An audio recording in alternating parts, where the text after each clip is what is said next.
The massive doors of Nexus Prime's main docking bay slid open with a deep rumble that echoed through the chamber.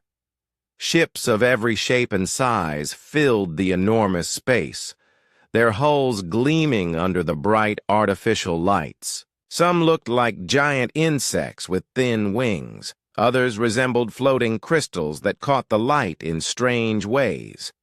A few ships were so alien that even experienced station workers stopped to stare. Ambassador Lisa Grant stepped off the human transport ship, her simple black uniform standing out among the colorful and elaborate clothing of the other delegates. Behind her, Jake Morrison carried a small briefcase containing their diplomatic papers. Unlike every other species arriving for the quarterly council session, they carried no visible weapons, no ceremonial blades, no energy shields, humming quietly on their belts. The security checkpoint ahead buzzed with activity. Long lines of alien. Delegates waited their turn to pass through the weapons scanners. The Thraxian representative, a tall creature covered in sharp spines, carefully removed each spine and placed them in a containment field. The spines would be returned after the session ended. Nearby, a group of Vortanian diplomats were handing over small devices that looked like metallic flowers, but were actually deadly projectile weapons grown from their own bodies. Lisa and Jake walked past all the lines, heading straight for a separate gate marked with human symbols. The scanner there was different too, simpler, with fewer lights and warnings. Jake noticed several alien delegates watching them with curiosity. Some whispered to their translators, trying to understand why humans were treated differently. Every time we come here, they stare, Jake said quietly as they approached the scanner. Can you blame them? Lisa replied, stepping through the archway.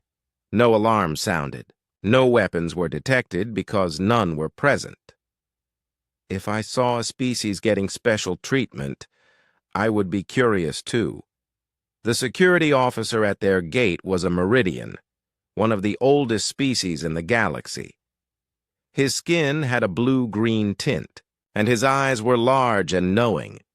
He had worked at Nexus Prime for over 50 years and had seen thousands of diplomatic sessions.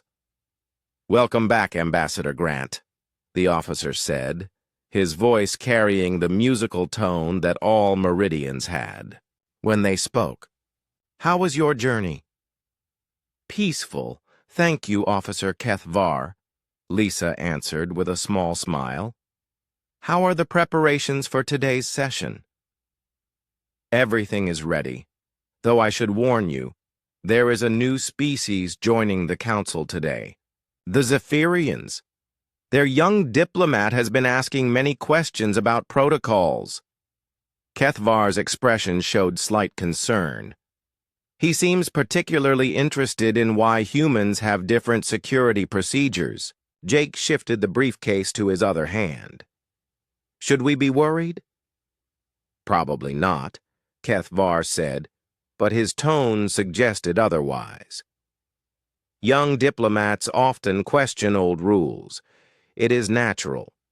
But this one seems very determined to understand. Lisa nodded. She had expected this day would come eventually. The human exemption from weapons restrictions had stood for almost 200 years, but new species joining the galactic community always noticed the difference. Most were eventually told by their elders to leave the matter alone. Apparently, the Zephyrians were more persistent than most. They walked through the station's main corridor, passing shops and restaurants that catered to hundreds of different species. The air recycling system worked constantly to provide the right atmosphere for everyone, creating strange currents and mixing scents that no single world had ever known. The council chamber itself was enormous, with seating arranged in concentric circles around a central speaking area. Each species had their designated section, with environmental controls adjusted for their specific needs. The human section was small compared to others, only 12 seats in total, reflecting humanity's relatively recent addition to the galactic community. As they took their seats, Jake noticed a young alien in the Zephyrian section staring directly at them. Zephyrians looked somewhat like tall, thin humans, but with silver skin and large eyes that seemed to take in everything at once. This one was clearly agitated, speaking rapidly to an older Zephyrian who kept gesturing for him to lower his voice. "That must be our curious diplomat," Lisa said, following Jake's gaze. The opening ceremony began as it always did, with Council Elder Vox Thule calling for order. The ancient Meridian's voice carried easily through the chamber without amplification. He had been leading council sessions for over 3 centuries and commanded respect from every species present. "Delegates of the Galactic Council," Vox Thule began, "we gather once again to discuss matters of trade, territory, and mutual cooperation. Before we begin formal proceedings, we welcome our newest members, the Zephyrian Republic, represented by Diplomat Keth Ra and Elder Geltun." Polite applause filled the chamber. The young Zephyrian, Keth Ra, stood and bowed formally, but instead of sitting down as protocol demanded, he remained standing. "Honored Elder," Keth Ra said, his voice carrying clearly through the chamber's acoustics, "I request permission to address a concern before formal proceedings begin." A murmur went through the assembled delegates. This was unusual, but not forbidden. Vox Thule's expression remained neutral, but Lisa could see slight tension in his posture. "You may speak, Diplomat Keth Ra." "Thank you, Honored Elder. In studying the protocols for this session, my people discovered what appears to be an inconsistency in security procedures. All species are required to surrender weapons before entering the chamber, yet one species, humanity, seems exempt from this requirement. We have observed them entering with no security screening whatsoever." The chamber fell completely silent. Lisa felt hundreds of eyes turning toward the human section. Jake set his briefcase down carefully, his movements slow and deliberate. "My people believe in fairness and equality," Keth Ra continued. "We do not understand why humans receive different treatment. Are they trusted more than other species? Are they considered less dangerous? Or is there another reason that we have not been told?" The silence stretched on. Lisa could hear the quiet hum of the life support systems and the soft rustle of delegates shifting in their seats. Several species that had fought wars against each other for millennia were now united in curiosity about this question. Finally, Vox Thule spoke. "Diplomat Keth Ra, you raise a question that has not been publicly addressed in nearly 2 centuries. The Council's policy regarding human security protocols is based on historical precedent." "What kind of precedent?" Keth Ra pressed. Vox Thule looked around the chamber, his ancient eyes meeting those of delegates from dozens of species. Many of them knew parts of the story, but few knew it completely.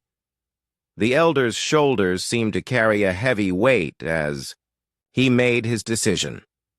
"Very well. Since this matter has been formally raised, the Council will hear the full accounting. But I warn all present, some knowledge, once learned, cannot be unlearned. Some truths change how you see the universe forever. Lisa." And Jake exchanged glances. The moment they had long known would come had finally arrived. Elder Vox Thule stood slowly, his ancient frame moving with the careful grace that came from centuries of experience. The chamber remained silent as he walked to the center of the speaking area, his footsteps echoing softly on the polished floor. Every delegate leaned forward slightly, sensing that they were about to hear something significant. Before I begin, Vox Thule said, his voice carrying the weight of years, I must ask if the human delegation objects to this historical account being shared. All eyes turned to Ambassador Lisa Grant. She stood calmly, her hands clasped behind her back. The human government has no objection, Elder Vox Thule. We have always known this day might come. Truth is better than mystery. Jake Morrison watched the faces around the chamber. Some delegates looked excited, others worried. The Krillian representative, a large creature with tough gray skin and small eyes, seemed particularly interested. The Krillians were known as fierce warriors, and Jake wondered what they might think of whatever story was about to be told. Vox Thule nodded to Lisa and turned back to address the full assembly. Very well. What I am about to tell you happened 197 years ago, during humanity's first contact with our galactic community. At that time, humans were unknown to us. They had just developed faster-than-light travel and were exploring nearby star systems. The Elder activated a holographic display in the center of the chamber. It showed a star map with human space highlighted in blue and the rest of the galaxy in various other colors. The first contact occurred near the edge of Krillian space, Vox Thule continued. A human exploration vessel encountered a Krillian patrol ship. Both sides were curious about each other, and the Krillian commander decided to invite the humans aboard for peaceful talks. In the Krillian section, the current representative shifted in his seat. His species had a reputation for being direct and sometimes aggressive in their diplomacy. First contact situations were always delicate, but with the Krillians, they could easily turn dangerous.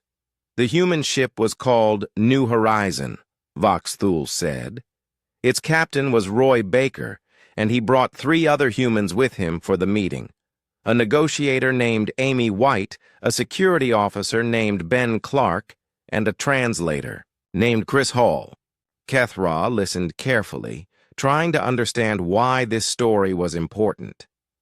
What does this have to do with current security protocols? Patience, young diplomat. The answer lies in what happened next. Vox Thule's expression grew more serious. When the humans arrived on the Krillian ship, they were asked to follow standard diplomatic protocol. This meant surrendering any weapons they carried before entering the meeting room. The hologram changed to show the interior of a spaceship with figures representing humans and Krillians meeting in a corridor. Now you must understand, Vox Thule explained. Every known species in the galaxy has some form of natural weapons. Krillians have their tough skin and powerful muscles. Vortanians can grow projectile weapons from their bodies. Thraxians have their poisonous spines. Even my own people, the Meridians, have defensive abilities that can be turned to aggression if needed. Jake nodded slightly. He had studied galactic biology and knew that humans were unusual in this regard. Most intelligent species had evolved some form of natural defense or attack capability. Humans had developed tools and teamwork instead. When the Krillian commander asked the humans to surrender their weapons, Vox Thule continued, something unprecedented happened. Captain Baker and his team immediately complied. They handed over their energy pistols, their ceremonial knives, even their communication devices that could potentially be used as weapons. They did this without argument, without negotiation, without any apparent concern for their safety. A murmur went through the chamber. Several delegates turned to look at each other in surprise. The idea of entering a first contact situation completely defenseless seemed impossible to most species. The Krillian commander was stunned, Vox Thule said. In all his years of military service, he had never encountered a species willing to make themselves completely vulnerable during negotiations. He began to wonder if humans were either supremely confident or simply foolish. The Krillian representative spoke up. "If I may, Elder Vox Thule, our historical records confirm this account." Commander Zark Prime reported that the humans seemed completely at ease despite being unarmed and surrounded by potential enemies. "Indeed," Vox Thule acknowledged. "The initial negotiations went well. The humans were curious about galactic civilization, and the Krillians were fascinated by these strange beings who seemed to have no natural defenses." However, not all Krillians were pleased with the peaceful nature of the meeting. The hologram shifted to show more figures entering the scene, these ones moving aggressively toward the human representatives. A group of younger Krillian warriors, led by Zark Prime's nephew, believed that their commander was being too trusting. They thought the humans might be hiding their true nature or planning some kind of trick. These warriors decided to test human capabilities by taking them hostage. Kethra leaned forward in his seat. "What happened then?" "The warriors burst into the meeting room," Vox Thule said, his voice growing quieter. "They were armed and outnumbered, the humans 4-1. They announced that they were taking the humans prisoner to prevent any potential treachery. The Krillian commander ordered them to stop, but they refused to obey." The chamber was completely silent now. Even the usual background noise of the life support system seemed muted. "The humans found themselves in a situation that would terrify most species," Vox Thule continued. "They were unarmed, surrounded by hostile aliens with natural weapons and superior physical strength, far from their own ship with no hope of rescue. Any rational species would have surrendered immediately." Jake felt his pulse quicken slightly. He knew this story from human historical records, but hearing it told from the alien perspective was different. It made him realize how the situation must have looked to observers who did not understand human nature. "Instead of surrendering," Vox Thule said, "the humans did something that changed our understanding of what was possible. In less than 30 seconds, using nothing but their bodies and the environment around them, they neutralized all 4 armed Krillian warriors without causing permanent injury to any of them." The silence in the chamber was profound. Kethra's large eyes grew even larger as he tried to process what he had just heard. "How?" he whispered. Vox Thule looked directly at the young Zephyrian diplomat. "That diplomat Kethra is why humans are not required to surrender weapons before entering council chambers. The truth is that they cannot surrender their weapons because their weapons are not something they carry. Their weapons are something they are." The elder looked around the chamber at the hundreds of faces staring back at him.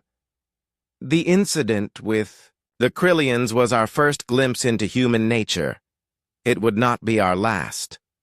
Over the following months and years, we learned more about these remarkable beings. Each lesson changed our understanding of what it means to be dangerous." Lisa Grant remained seated, her expression calm and professional. She had lived with this knowledge her entire life, but she could see the impact it was having on the alien delegates. Some looked frightened, others fascinated, and a few seemed to be calculating what this information meant for their own species' relationship with humanity. "I believe," Vox Thule said slowly, "that it is time for the full council to understand exactly what we learned about humans during those early encounters. The next part of this account may be disturbing to some of you." The holographic display in the center of the council chamber shifted, showing a detailed recreation of the Krillian warship from nearly 2 centuries ago. Elder Vox Thule moved his hand, and the image zoomed in to show the interior corridors where the first contact meeting had taken place. "To understand what happened next," Vox Thule said, You must first understand the humans involved. Captain Roy Baker was 42 years old, a career explorer who had spent most of his life studying other cultures. Amy White was his diplomatic specialist, trained in negotiation and conflict resolution. Ben Clark was their security chief, and Chris Hall was their communications expert. The hologram showed 4 human figures walking through the Krillian ship. They moved with confidence but not aggression, their body language open and non-threatening. When they boarded the Krillian vessel, Vox Thule continued, they followed every protocol perfectly. They allowed themselves to be scanned for weapons, diseases, and technological devices. They surrendered everything that could possibly be considered dangerous, including their boots, which contained small metal components. Ambassador Lisa Grant watched the faces of the alien delegates as they absorbed this information. She could see that many of them were struggling to understand how any species could willingly make themselves so vulnerable. The Krillian commander, Zark Prime, later reported that he was impressed by human courtesy, Vox Thule said. They asked permission before touching anything. They showed respect for Krillian customs, and they seemed genuinely interested in learning rather than conquering or exploiting. Jake Morrison shifted in his seat as the story continued. He had read the historical accounts many times, but hearing it told to an audience of aliens made him see it differently. The humans in the story were not heroes in the traditional sense. They were simply people doing their jobs, trying to make peaceful contact with an unknown species. The initial negotiations lasted for 3 hours, Vox Thule explained. Both sides shared basic information about their cultures, their technology, and their goals for space exploration. The humans were fascinated to learn about the galactic community, while the Krillians were curious about this species that seemed to have no natural weapons or defenses. The hologram showed the meeting room where humans and Krillians sat around, a table, with translation devices allowing them to communicate. The scene looked peaceful and professional. Commander Zark Prime noted in his official report that the humans asked many questions about galactic law, trade protocols, and conflict resolution procedures. They seemed particularly interested in how different species managed to coexist peacefully, despite their various natural abilities and cultural differences. A delegate from the Vortanian sector raised a tentacle-like appendage. Elder Vox Thule, if the meeting was going so well, why did the situation change? Ah, Vox Thule said, his expression darkening. Not all Krillians were pleased with their commander's peaceful approach. You must remember that this was first contact. Many Krillians believed that any unknown species was potentially dangerous and should be treated with extreme caution. The hologram shifted to show additional figures moving through the ship's corridors. These Krillians moved differently, more aggressively, with weapons drawn. Zark Prime's nephew, a young warrior named Gektor, had been monitoring the meeting. From the ship's security center, he became convinced that the humans were hiding their true nature, that their peaceful behavior was an act designed to lower Krillian defenses. The tension in the council chamber was growing as delegates realized where the story was heading. Several species had their own histories of first contact situations that had gone badly, and they understood how quickly peaceful meetings could turn violent. Gektor gathered 3 other young warriors, Vox Thule continued. They armed themselves and decided to test human capabilities by creating a crisis situation. Their plan was to take the humans hostage and see how they would react when cornered. The holographic display showed 4 armed Krillians approaching the meeting room. Their weapons were clearly visible, energy rifles designed to stun or kill, depending on the setting. The warriors burst into the room without warning, Vox Thule said. Gektor announced that they were taking the humans prisoner for the safety of the ship. Commander Zark Prime ordered them to stand down, but they refused to obey. In the human section of the council chamber, Lisa Grant remained completely still.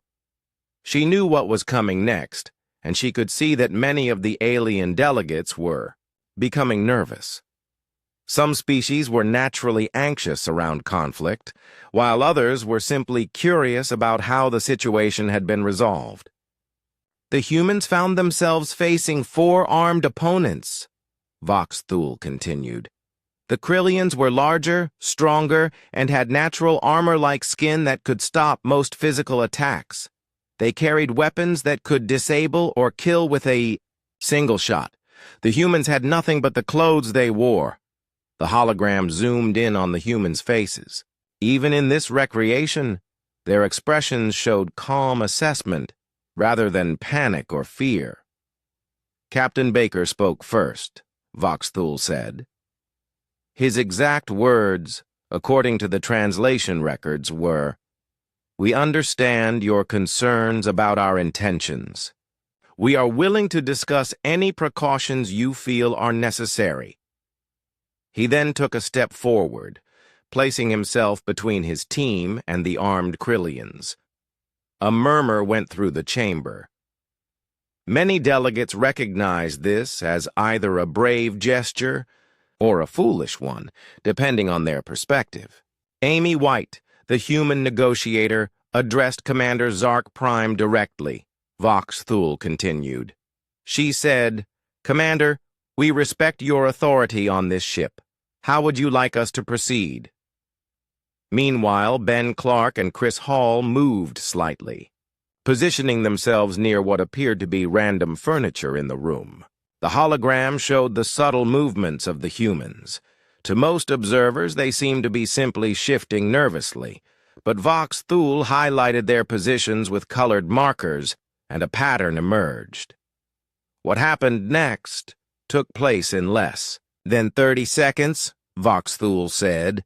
The humans moved with a speed and coordination that stunned everyone present. Ben Clark grabbed a chair and used it to knock the weapon from the closest Krillian's hands. Chris Hall threw a small table to trip another warrior, then followed up with what our records describe as precise strikes to pressure points. The chamber was completely silent as the hologram showed the brief combat in slow motion. The humans moved like they had trained together for years, each action flowing into the next with deadly efficiency. Captain Baker and Amy White worked together to disarm the remaining 2 Krillians, Vox Thule continued. They used techniques that our xenobiologists still do not fully understand. Ways of applying force to joints and nerve clusters that instantly disabled their opponents without causing permanent damage. The holographic recreation showed all 4 Krillian warriors on the ground, conscious but unable to move, their weapons scattered across the room. The humans stood over them, breathing hard but clearly ready to continue fighting if necessary. The entire incident was over before Commander Zark Prime could even call for security, Vox Thule said. 4 armed, trained Krillian warriors had been defeated by 4 unarmed humans using nothing but furniture and their bare hands. Kethra stared at the holographic display in disbelief. How is that possible? Krillians are among the strongest species in the galaxy. Vox Thule looked at the young Zephyrian diplomat with ancient, knowing eyes. That diplomat, Kethra, was exactly the question that changed everything about how we view humanity. The holographic display showed the aftermath of the confrontation on the Krillian ship. 4 warriors lay disabled on the floor, while the humans stood calmly nearby, not even breathing heavily despite having just fought for their lives. Elder. Vox Thule manipulated the display to focus on Commander Zark Prime's face, showing the mixture of shock and confusion that had frozen him in place. Commander Zark Prime later described those moments as the most bewildering of his military career, Vox Thule said. He had witnessed something that should have been impossible according to everything he knew about combat and biology. The Krillian representative in the current council session nodded slowly. Our historical records show that Zark Prime called for an immediate medical team and demanded a full investigation into how the humans had achieved what they did. Indeed, Vox Thule continued. But first, Captain Baker did something that confused the Krillians even more. He immediately knelt beside the fallen warriors and began checking their condition. Amy White retrieved the first aid kit from their surrendered equipment and started treating the minor injuries they had caused. Jake Morrison watched the alien faces around the chamber as they processed this information. The idea of helping opponents after defeating them seemed to puzzle many species. In most galactic cultures, victory meant dominance, not care for the defeated. Ben Clark and Chris Hall, meanwhile, collected the scattered weapons and handed them directly to Commander Zark Prime, Vox Thule explained. They made no attempt to keep the weapons or use them to gain advantage. They simply returned them to the proper authority and stepped back. The hologram showed this scene playing out, with the humans moving efficiently but without aggression. Their body language remained open and non-threatening, despite having just proven their combat abilities. When the medical team arrived, Vox Thule continued, they found that all 4 warriors were conscious and would recover completely within hours. The humans had disabled them without causing any permanent damage. This was remarkable because Krillian anatomy is very different from human anatomy, yet the humans had somehow known exactly where and how to strike. A delegate from the Meridian sector raised her hand. Elder Vox Thule, how did the humans know Krillian pressure points and joint mechanics? They had never encountered our species before. An excellent question, Vox Thule replied. Captain Baker explained that they had studied the biological scans that were part of the first contact protocol. In the 30 minutes between arriving on the ship and attending the meeting, the human team had analyzed Krillian physiology and identified the most efficient ways to disable opponents without causing lasting harm. The chamber filled with quiet murmurs as delegates discussed this revelation among themselves. The idea that any species could analyze alien biology so quickly and effectively was disturbing to many of them. Commander Zark Prime demanded a detailed explanation of human combat techniques, Vox Thule said. What he learned changed not only his understanding of humanity, but his view of warfare itself. The holographic display shifted to show a technical briefing room where humans and Krillians sat around a table covered with biological charts and combat manuals. Amy White began by explaining that humans had no natural weapons like claws, fangs, or poisonous secretions. Vox Thule continued. Instead, they had evolved as what she called adaptive predators. Beings who used their intelligence and environment to overcome stronger opponents. The hologram showed simplified diagrams of human anatomy next to other species. Where aliens had specialized natural weapons, humans had versatile hands, efficient brains, and bodies designed for endurance rather than raw strength. Ben Clark demonstrated basic human combat techniques, Vox Thule said. He showed how humans could use leverage to overcome stronger opponents, how they could turn everyday objects into weapons, and how they could target specific points on an opponent's body to achieve maximum effect with minimum force. The display showed a human figure using various improvised weapons. A chair leg as a club, a piece of fabric as a restraint, even a writing instrument as a pressure point tool. The Krillians were fascinated and horrified, Vox Thule explained. They began to understand that humans viewed everything around them as potential weapons. A dining room was not just a place to eat, it was an armory. A meeting room was not just a place to talk, It was a battlefield with tactical advantages and disadvantages. Kethra shifted uncomfortably in his seat. Are you saying that humans see violence everywhere they look? Not violence, Lisa Grant said, speaking for the first time since the story began. Possibility. We see possibilities everywhere we look. Most of the time, we choose peaceful ones. Vox Thule nodded to the human ambassador. Captain Baker made a similar point during his discussions with the Krillians. He explained that human combat training was not about seeking conflict, but about ending it quickly and efficiently when it became unavoidable. The holographic display showed more technical demonstrations. Human figures moved through various scenarios, always adapting their techniques to the environment and the opponent.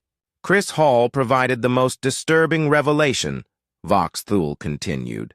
He explained that what the Krillians had witnessed was not advanced human combat technique. It was basic training that most humans learned as children or young adults. The really dangerous humans, he said, were those who specialized in warfare. A nervous energy filled the chamber as delegates realized the implications. If ordinary humans could defeat trained Krillian warriors, what could human soldiers do? Commander Zark Prime asked to see recordings of human military training, Vox Thule said. The humans agreed, but they warned that the footage might be disturbing to species that were not accustomed to systematic combat preparation. The hologram shifted to show what appeared to be training scenarios. Human figures moved through obstacle courses, practiced with various weapons, and demonstrated techniques for fighting in different environments. The Krillians watched in growing amazement as humans showed how they could adapt to any situation, Vox Thule explained. Fighting in zero gravity, underwater, in toxic atmospheres, in complete darkness, humans had developed techniques for every conceivable combat environment. The training footage showed humans using technology, improvised weapons, their bare hands, and even psychological tactics to overcome opponents. What disturbed many observers was how systematic and thorough the training appeared to be. But the most shocking revelation came when Captain Baker explained the human concept of restraint, Vox Thule said. He told the Krillians that everything they had seen, the quick defeat of the warriors, the advanced training techniques, the adaptive capabilities, all of this was humans holding back. The chamber fell silent again. The concept of holding back in combat was alien to most species, who fought with everything they had when conflict arose. Baker explained that humans had developed something called rules of engagement, Vox Thule continued. These were self-imposed limitations on what humans would do in combat. They chose not to use their full capabilities unless absolutely necessary. The holographic display showed human military manuals filled with regulations about when and how force could be applied. Page after page of restrictions and limitations that humans placed on themselves. Commander Zark Prime asked why any species would voluntarily limit their combat effectiveness, Vox Thule said. Captain Baker's answer changed everything about how the Krillians viewed humanity. The elder paused, looking around the chamber at the hundreds of faces waiting for the conclusion of this part of the story. Baker said that humans limited themselves because they understood the true nature of warfare. He said that any species capable of unlimited violence would eventually destroy itself. The choice to be restrained was not a sign of weakness. It was a sign of wisdom. Vox Thule manipulated the holographic display one final time, showing the moment when the humans prepared to leave the Krillian ship. They moved with the same casual confidence they had shown when arriving, as if the combat incident had been a minor interruption rather than a life-threatening crisis. Before they departed, Voxthul concluded. Captain Baker thanked Commander Zark Prime for the educational experience. He said that learning how to interact peacefully with new species was exactly why humans were exploring the galaxy. Elder Voxthul paused as the holographic display faded, giving the assembled delegates time to absorb what they had just learned.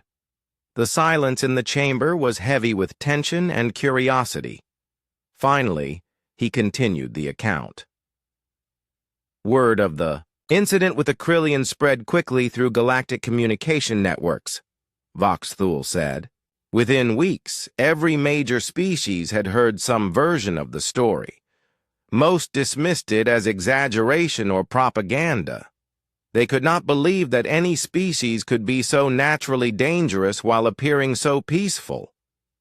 The hologram reactivated, showing a timeline of events over the months following first contact. Icons representing different alien species appeared on the display, each one showing when they had requested their own meetings with humanity. The Vortanians were the first to ask for a demonstration, Voxthul explained. They were convinced that the Krillians had been caught off guard and that prepared opponents would fare better against human techniques. They challenged Captain Baker to a formal combat exercise. Jake Morrison knew this part of the story well from human historical records. The early years of galactic contact had been filled with challenges and tests as other species tried to understand human capabilities. Each encounter had only deepened the mystery. Captain Baker politely declined the challenge, Voxthul continued. He explained that humans preferred not to engage in unnecessary combat, even for demonstration purposes. This response only made other species more curious about what humans were hiding. The holographic display showed communication logs between various alien governments. Messages flew back and forth as different species discussed what they had heard about human combat abilities and debated whether the stories could be true. The situation changed when the Thaxarian Empire formally requested that humans prove their peaceful intentions, Voxthul said. The Thaxarians argued that if humans were as dangerous as rumors suggested, the galactic community needed to know the extent of their capabilities before allowing them to join. Ambassador Lisa Grant watched the faces around the chamber as they learned about this crucial moment in human-alien relations. She could see that many delegates understood the Thaxarian position. It was reasonable to want to know what new species were capable of. Faced with the possibility of being excluded from galactic civilization, Voxthul explained, the human government agreed to a formal demonstration of their capabilities. They sent a team of military specialists to a neutral space station for testing and evaluation. The hologram shifted to show a massive space station with multiple docking bays and laboratory facilities. Ships from dozens of species surrounded the station as representatives gathered to witness the human demonstration. The human team was led by Marine Sergeant Kate Phillips, Voxthul said. She brought with her corporals Mike Davis, Tom Wilson, and Linda Carter. All four were career soldiers with extensive combat experience. The display showed four humans in simple military uniforms walking through the space station. They carried no visible weapons and moved with the relaxed confidence that other species were beginning to associate with humanity. The testing protocols were designed by a committee of military experts from 12 different species, Voxthul continued. They created scenarios that would test human capabilities against various types of opponents in different environments. The hologram showed the testing facility, a large chamber with movable walls, variable gravity, and environmental controls that could simulate different planetary conditions. Around the chamber, observation galleries allowed alien delegates to watch the proceedings safely. The first test pitted Sergeant Phillips against a Krillian champion, Vox Thule explained. The Krillian was larger, stronger, and armed with traditional weapons. Phillips was given nothing but standard clothing. The chamber fell silent as delegates watched the holographic recreation of this historic encounter. The Krillian warrior was impressive, nearly 3 meters tall with natural armor plating and carrying a ceremonial blade that gleamed under the testing facility's lights. The combat lasted 18 seconds, Vox Thule said simply.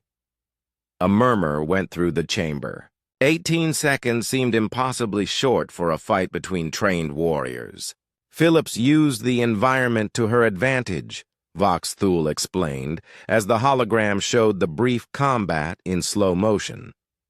She grabbed a loose piece of wall paneling and used it as both shield and weapon. When the Krillian charged, she redirected his momentum and used his own strength against him.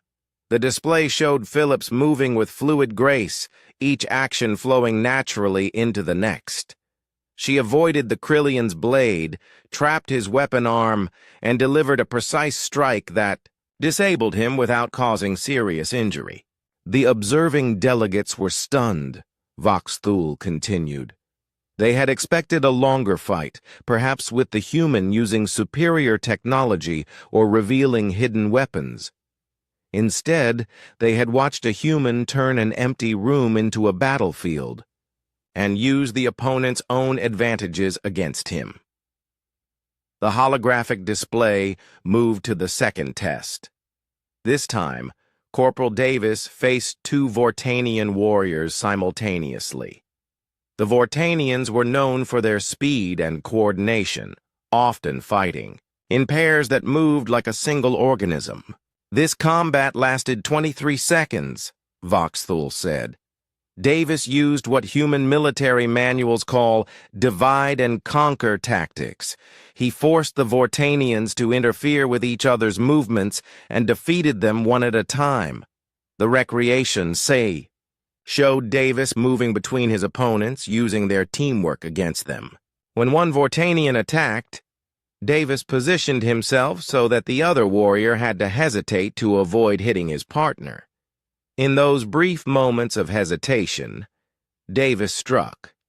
The third test involved Corporal Wilson fighting in low gravity against a group of Meridian guards, Vox Thule explained.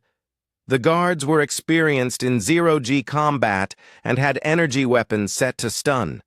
This test lasted longer, nearly a full minute, as Wilson adapted to the three-dimensional nature of low gravity. Combat! He used the walls and ceiling as surfaces to push off from, moving in ways that confused his opponents who were used to fighting in a single plane.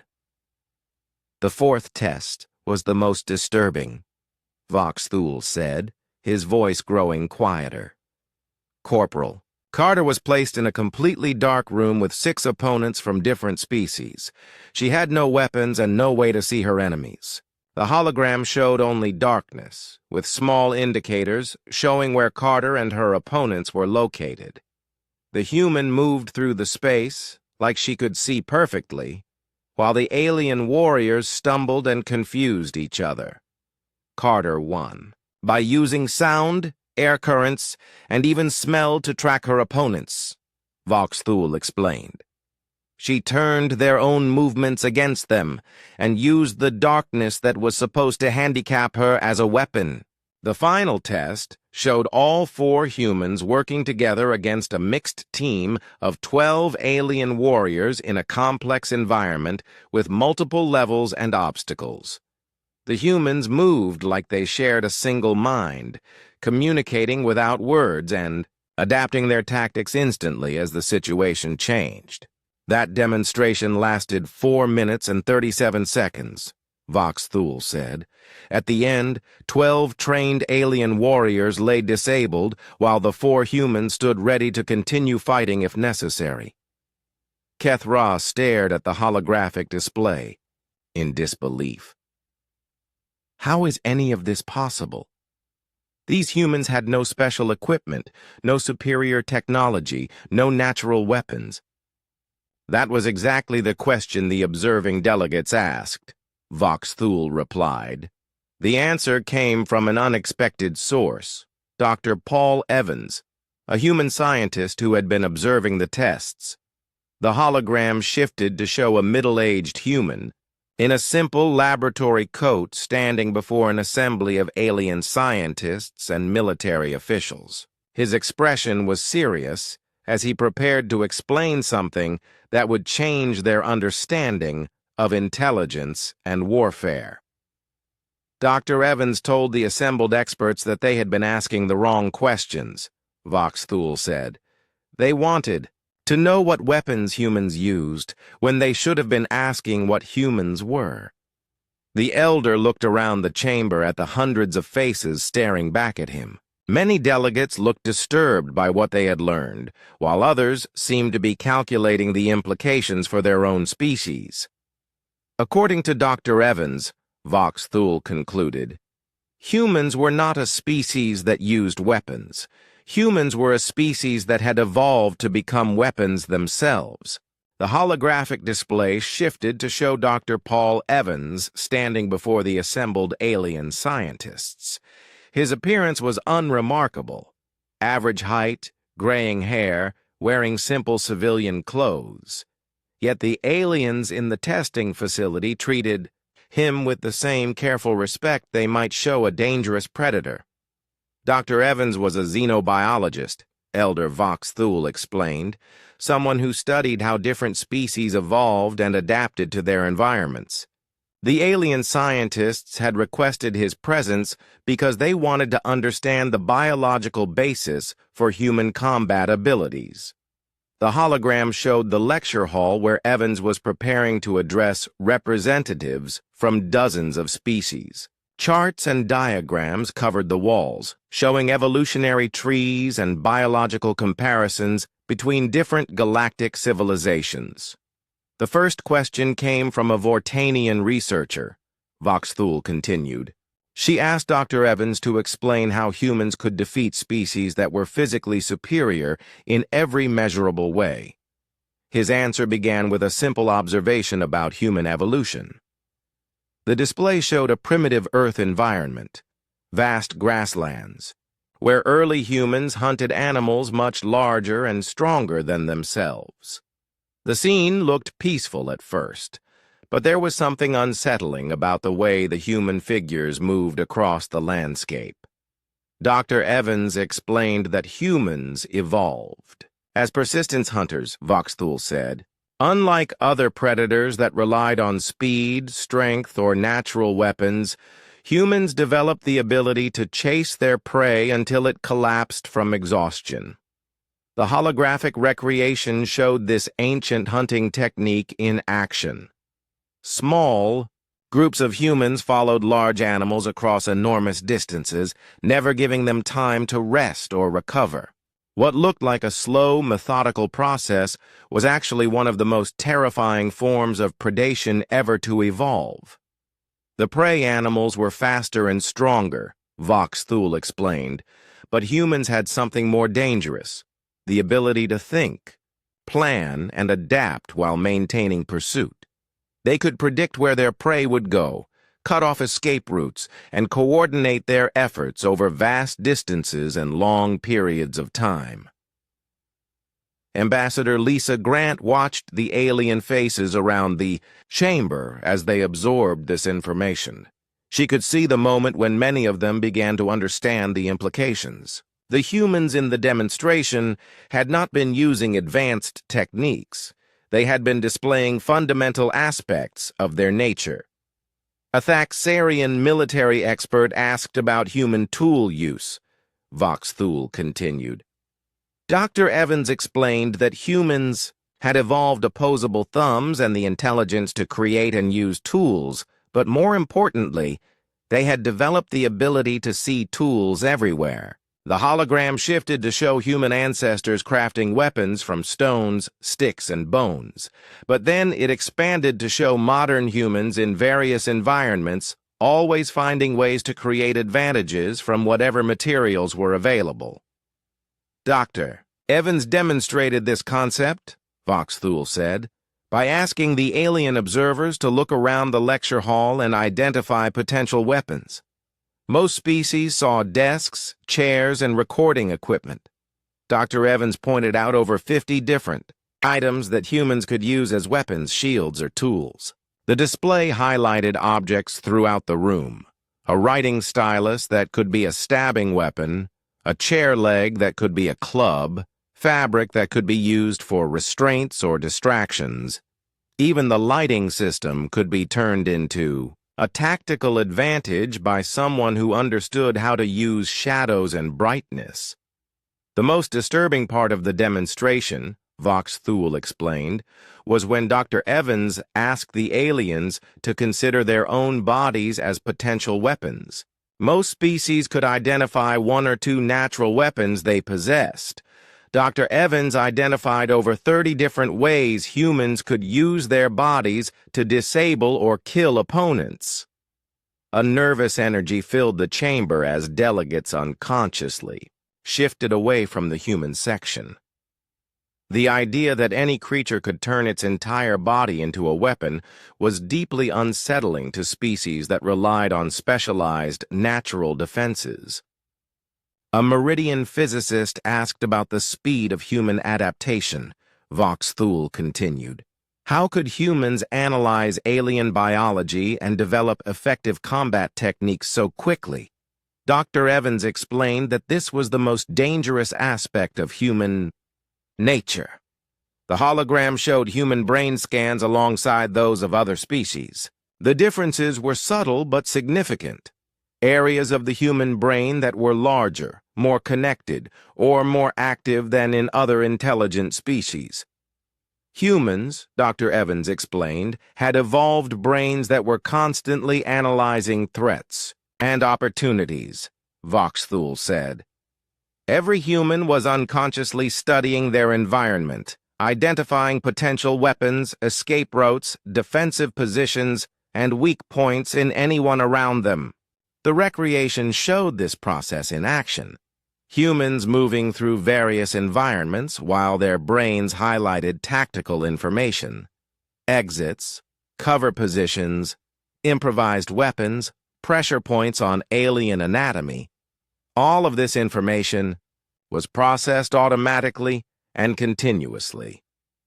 Dr. Evans told the assembled scientists that what they had witnessed in the combat demonstrations was not advanced training, Vox Thule explained. It was basic pattern recognition and problem solving that every human did naturally. The trained soldiers were simply better at acting on the information their brains provided. Jake Morrison felt the weight of hundreds of alien gazes as the implications became clear. Every human in the galactic community was essentially a walking weapons system, constantly analyzing and categorizing everything around them for potential tactical use. The final question came from a Krillian general, Vox Thule said. He asked Dr. Evans to explain why humans chose to be peaceful if they were naturally such effective predators. The answer to this question changed everything about how the galactic community viewed humanity. The hologram showed Dr. Evans pausing before answering, as if he understood the weight of what he was about to reveal. Dr. Evans explained that humans had learned something that most species never discovered, Vox Thule continued. They had learned that their greatest strength was also their greatest weakness. A species that could turn anything into a weapon, that could adapt to any threat, that could hunt any prey. Such a species could very easily destroy itself. The display showed images from human history, wars, conflicts, and destruction that had marked their development as a civilization. But it also showed something else. Humans choosing to stop fighting, to build instead of destroy, to cooperate instead of compete. Humans had developed what Dr. Evans called meta-evolution, Vox Thule explained. They had evolved beyond their biological programming. They could choose to override their instincts, to be peaceful despite their predatory nature, to help instead of hunt. The chamber was completely silent as delegates considered this revelation. The idea of a species that could consciously choose to act against its evolutionary programming was almost incomprehensible to most galactic civilizations. Dr. Evans concluded his presentation, Vox Thule said, by stating that humans were the most dangerous species in the galaxy precisely because they chose not to be dangerous.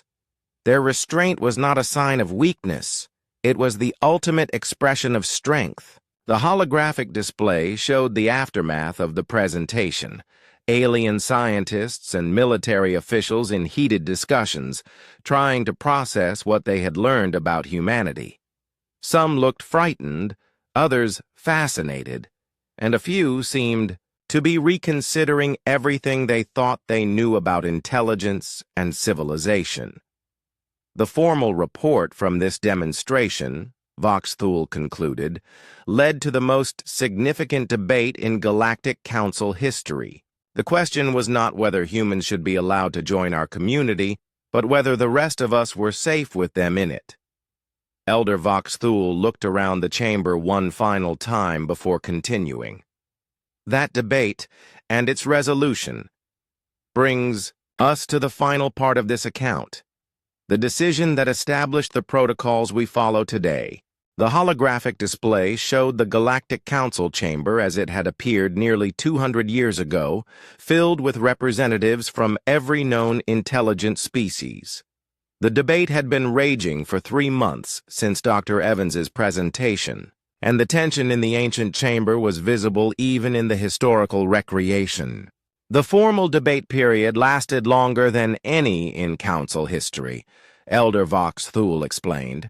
Every species had concerns, questions, and opinions about how to handle humanity's request to join the galactic community.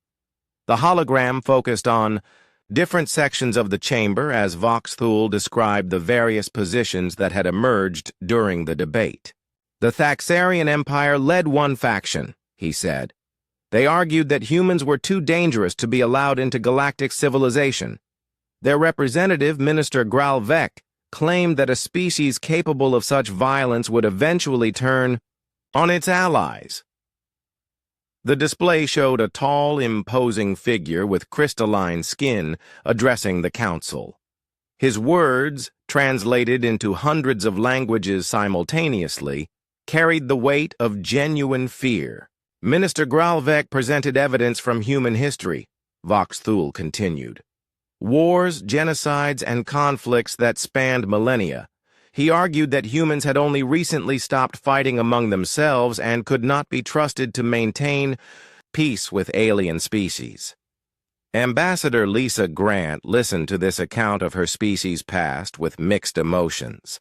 The human delegation had provided complete historical records to the Council, hiding nothing about their violent past.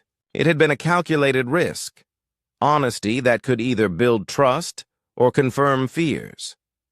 The Vortanian Republic led the opposing faction, Vox Thule said. Their representative, Elder Sim Kathu, argued that humanity's violent past was exactly why they should be welcomed into galactic society. The hologram shifted to show a graceful alien with flowing tentacles and large expressive eyes. When she spoke, her voice carried a musical quality that seemed to calm the heated atmosphere. Elder Simkathu pointed out that humans had already demonstrated the ability to overcome their violent nature, Vox Thule explained.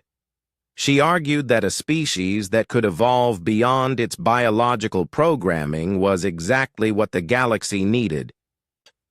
An example of how intelligence could triumph over instinct. The recreation showed the Vortanian representative presenting her own evidence, examples of human cooperation, their development of laws and ethics, and their commitment to peaceful exploration despite their capability for war. Between these two extremes, Vox Thule continued, dozens of other species presented their own positions. Some wanted humans admitted but with restrictions. Others suggested a probationary period. A few proposed constant monitoring and oversight. The chamber filled with the sounds of heated debate as various alien voices argued their positions. The hologram showed delegates rising to speak, others responding with gestures of agreement or dismissal, and the growing sense that the galactic community was deeply divided. The turning point came when Admiral Helen Cross requested permission to address the Council, Vox Thule said. As the highest-ranking human military officer, her testimony would carry significant weight in the final decision. The display showed a woman in crisp military uniform standing at the center of the chamber. Her posture was formal, but not aggressive. Her expression serious, but not threatening.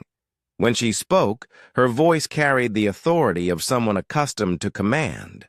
Admiral Cross began by acknowledging the concerns raised about human nature, Vox Thule explained. She did not attempt to deny or minimize human capacity for violence. Instead, she did something that surprised many delegates. She provided even more evidence of human destructive potential. The hologram showed military records, weapons specifications, and strategic documents that detailed humanity's full military capabilities. The information was more comprehensive and more disturbing than anything the Council had previously seen. Admiral Cross explained human military doctrine, Vox Thule continued, including concepts like total war, scorched earth tactics, and mutually assured destruction. She described weapons that could destroy entire planets and strategies that could eliminate entire species. A nervous murmur went through the current council chamber as delegates realized they were learning about human capabilities that had never been fully disclosed before. But then, Vox Thule said, Admiral Cross asked the council a simple question. If humans are as dangerous as you fear, why are you still alive? The holographic recreation showed the moment when this question hit the assembled delegates. The chamber fell silent as the implications became clear. Admiral Cross pointed out that humans had possessed the capability to destroy other species since their first contact with the Krillians, Vox Thule explained. They could have taken control of ships, captured technology, or eliminated potential threats. Instead, they had chosen cooperation and restraint at every opportunity. The display showed a timeline of human-alien interactions over the years since first contact.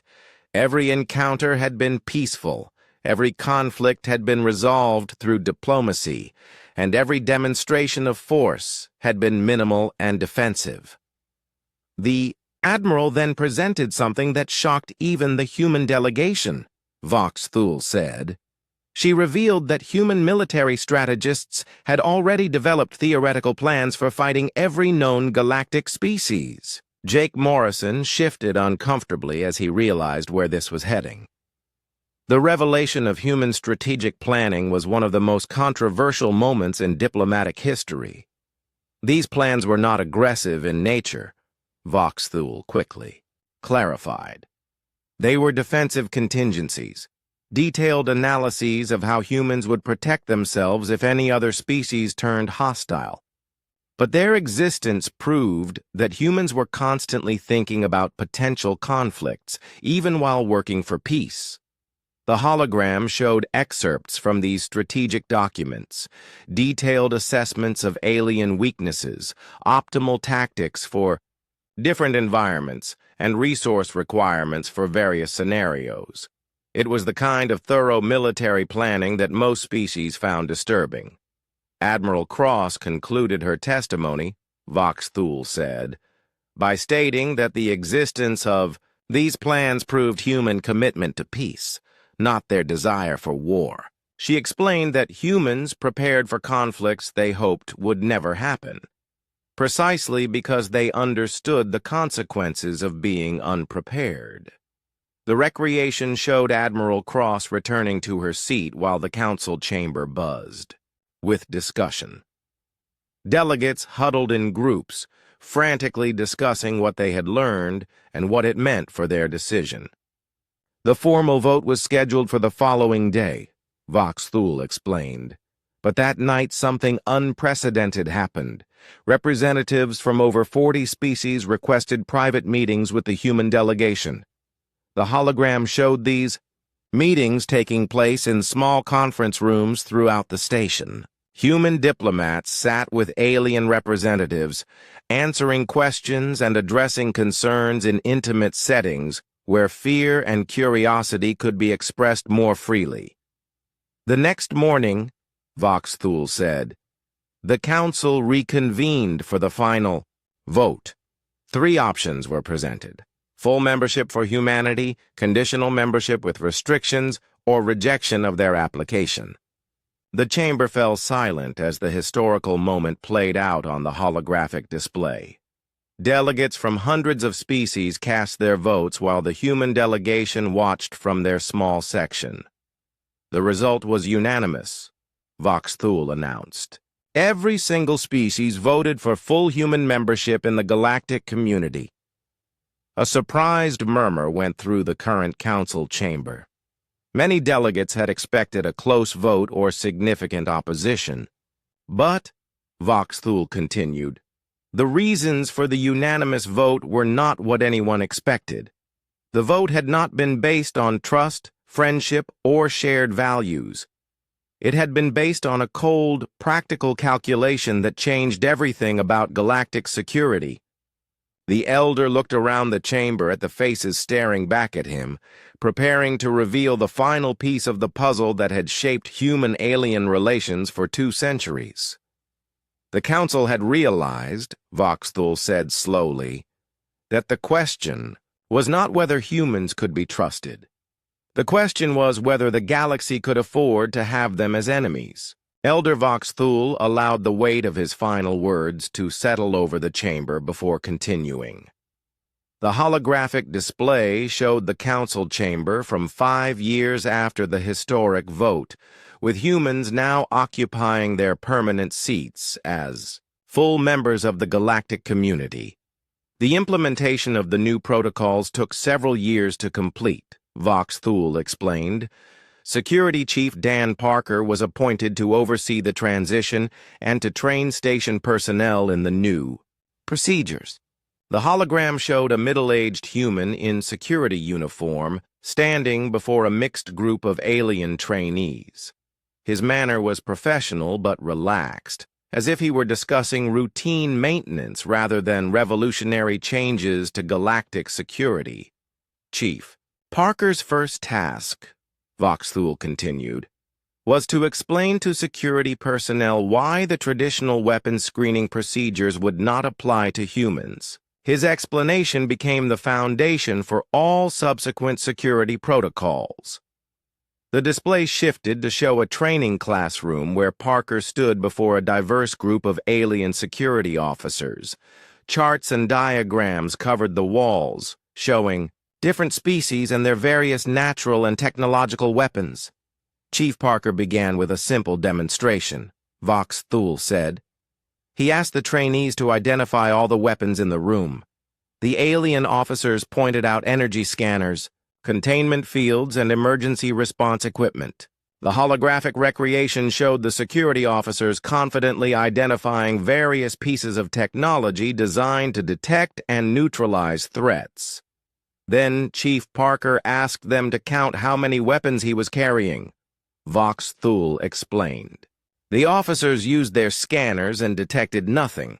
No energy weapons, no projectile devices, no chemical or biological agents. According to their instruments, Chief Parker was completely unarmed.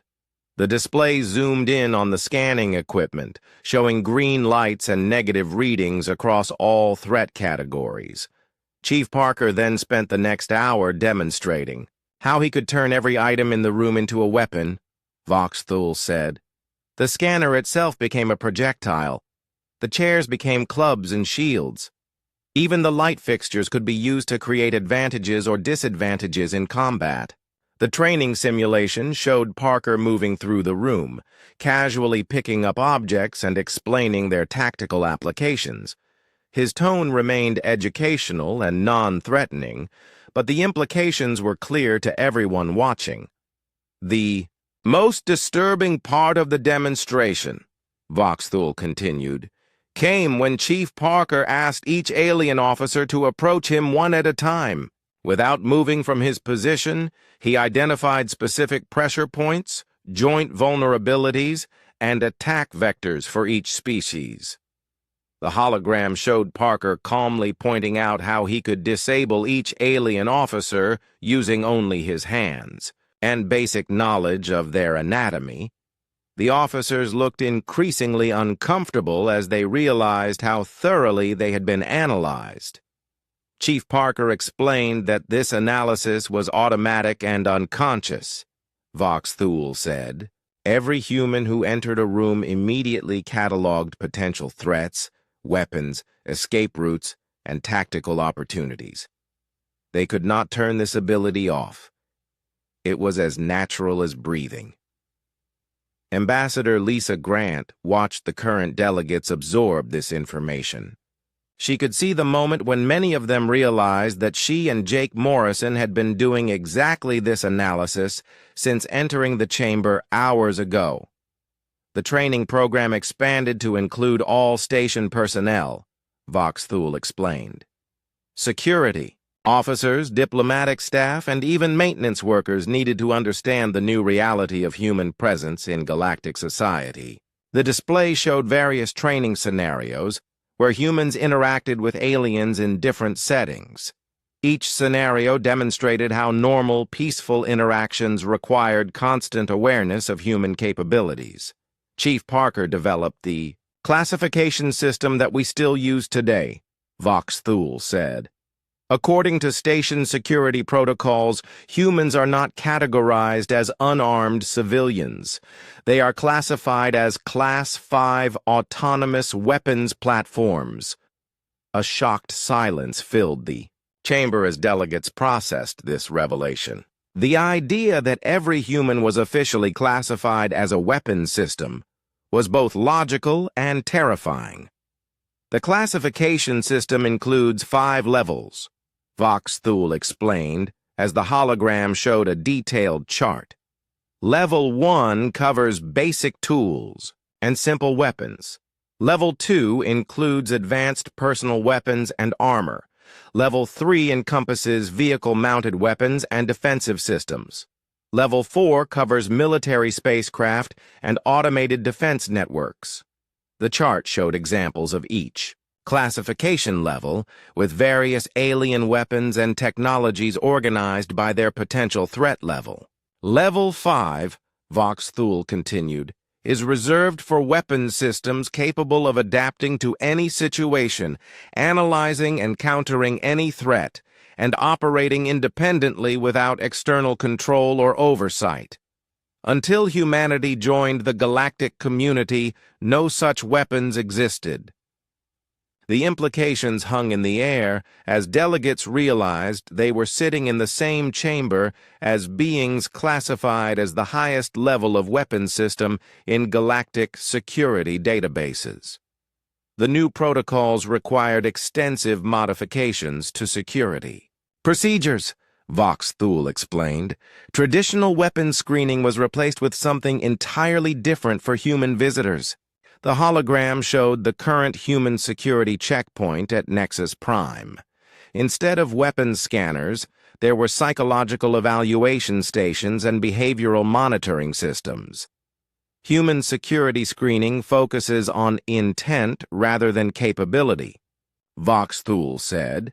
Since every human is inherently capable of violence, security personnel instead monitor for signs of hostile intentions, emotional instability, or aggressive planning. The display showed security officers trained in human psychology and behavior analysis. Their job was not to detect weapons, but to assess whether the humans entering the station posed a threat to peaceful proceedings. Chief Parker also established the counseling protocols, Vox Thule continued. These procedures help other species cope with the psychological stress of interacting with humans on a regular basis. The recreation showed support groups and therapy sessions where alien personnel discussed their concerns about working alongside humans. Some talked about constant anxiety, others about the difficulty of maintaining normal social interactions, while knowing they were being unconsciously analyzed for vulnerabilities. The most significant change, Vox Thule said, was the establishment of the Human Restraint Monitoring System. This network tracks every human in galactic space and maintains constant assessment of their psychological state and behavioral patterns. The hologram showed a complex monitoring network with data streams tracking human movements, communications, and activities throughout the galaxy. The system was vast and sophisticated, representing one of the largest security operations in galactic history. The system is not designed to control human behavior, Vox Thule clarified, noting the concerned expressions on many delegates' faces. It exists to provide early warning if any human shows signs of abandoning their cultural commitment to restraint and peaceful coexistence. Jake Morrison knew about the monitoring system, but had never seen its full scope displayed so clearly. Every human in galactic space was essentially under constant observation, not because they had done anything wrong, but because the potential consequences of human aggression were too great to ignore. Today, Vox Thule concluded, these protocols have been in place for nearly 2 centuries. They have prevented conflicts, maintained peace, and allowed productive cooperation between humans and other species. But they exist because of one fundamental truth that every galactic citizen must understand.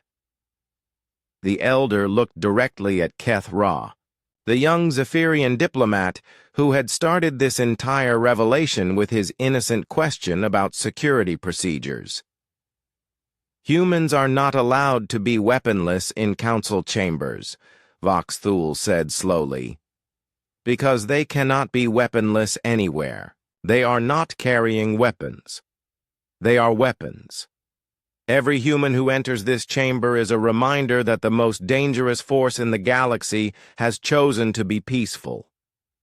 The chamber remained silent as delegates absorbed the full implications of what they had learned. Finally, Keth Ra spoke, his voice barely above a whisper. And if they ever choose otherwise? Ambassador Lisa Grant stood slowly, her movement causing a ripple of tension throughout the chamber.